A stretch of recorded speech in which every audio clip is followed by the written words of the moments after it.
Hi hello friends, வணக்கம். வாங்க நமது பங்குச்சந்தை சார்ந்த தகவல்களை தெரிந்து கொள்வதற்காக மணிஷ் குரு சேனலை சப்ஸ்கிரைப் செய்து கொள்ளுங்கள். லைக் மற்றும் சப்ஸ்கிரைப் பட்டனை தட்டிவிடுங்கள்.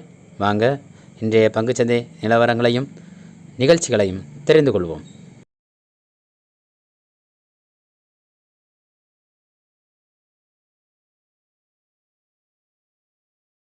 பஜாஜ் ஃபைனான்ஸ் நிறுவனம் குறித்த செய்தி.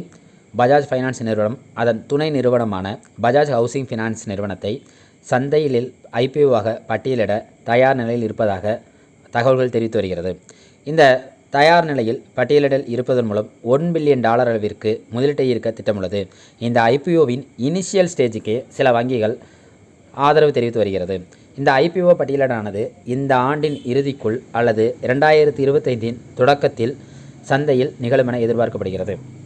டாடா மோட்டார்ஸ் நிறுவனம் மற்றும் HPCL குறித்த ஒரு செய்தி.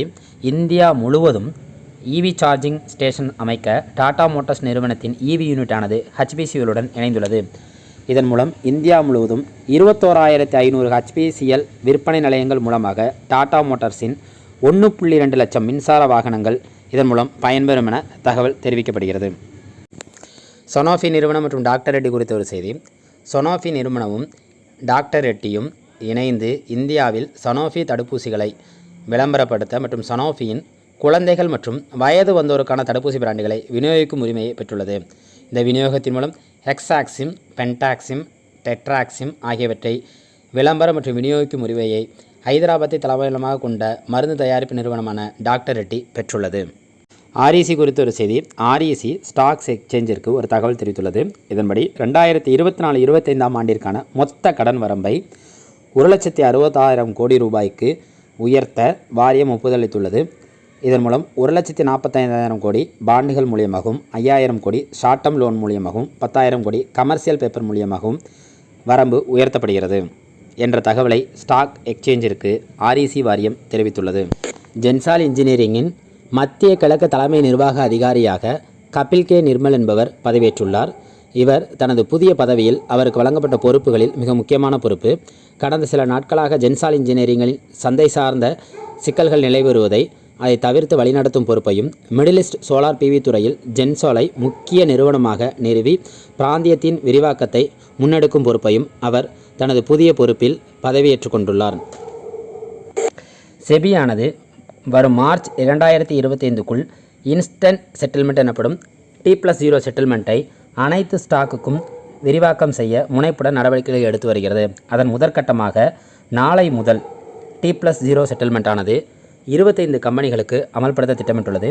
இதற்கான செஷன் 9:15 AM இருந்து மதியம் 1:30 மணி வரை நடைபெறும். இதில் 25 கம்பெனிகள் இடம்பெற்றுள்ளன. இதில் குறிப்பிடத்தகுந்த கம்பெனிகளில் சில Ambuja, Ashok Leyland, Bajaj auto, BPCL, TVS laboratory, MRF, Nestle, NMDC, ONGC, SBI மற்றும் வேதாந்தா என்பது குறிப்பிடத்தக்கது. இன்ஃபோசிஸ் குறித்த ஒரு செய்தி. இன்ஃபோசிஸ் ஆனது ஜெர்மன் மீடியா நிறுவனத்துடன் ஒரு பார்ட்னர்ஷிப் பெற்றுள்ளது. இந்த பார்ட்னர்ஷிப்பின் முதல் ஆண்டில் ஹேண்டில்ஸ் பிளாட் ரிசர்ச் இன்ஸ்டிடியூட்டுடன் இணைந்து பணியாற்றும். இதன்படி ஜெர்மன் மீடியா நிறுவனத்திற்கு கதை சொல்லல் மற்றும் அறிக்கைகளை உருவாக்க AI கருவிகளை இன்ஃபோசிஸ் நிறுவனமானது வழங்க உள்ளது. செக்னைடார் எலக்ட்ரிக் இன்ஃப்ராஸ்ட்ரக்சர் குறித்த ஒரு செய்தி.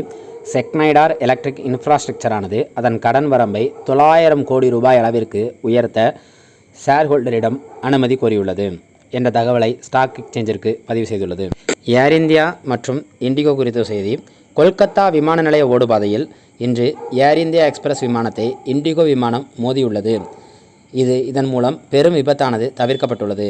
இது குறித்து DGCA எனப்படும் directorate general of civil aviation IndiGo மீதான விசாரணைக்கு உத்தரவிட்டுள்ளது.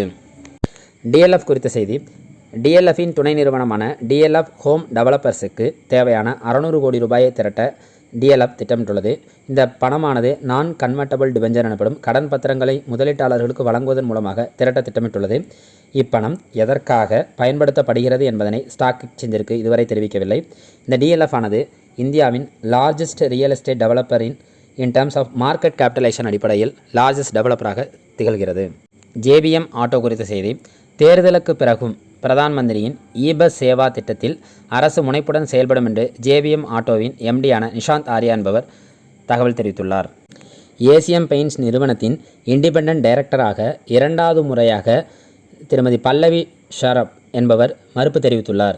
இவர் ஏசியன் பெயிண்ட்ஸின் இண்டிபெண்டன்ட் டைரக்டராக ஏப்ரல் 1, 2024 முதல் மார்ச் 31, 2026 வரை பணியாற்றுவார் என்று ஏசியன் பெயிண்ட்ஸ் தெரிவித்துள்ள நிலையில் இவர் 2வது முறையாக மறுப்பு தெரிவித்துள்ளார். ஐசிஐசிஐ செக்யூரிட்டி நிறுவனமானது சில ஸ்டாக்குகளுக்கு பை ஸ்டேட்மெண்ட் குறித்து அவற்றின் டார்கெட்டையும் குறிப்பிட்டுள்ளது. அதன்படி கெம்ப்ளாஸ் சன்மாருக்கு டார்கெட் 550 எனவும், சோலார் இண்டஸ்ட்ரீஸ்க்கு 10,950 எனவும், சொமேட்டோ 300 ரூபாய் வரை செல்லும் எனவும், இன்ஃபோ எட்ஜ் 6,993 எனவும் பை டார்கெட் வழங்கியுள்ளது.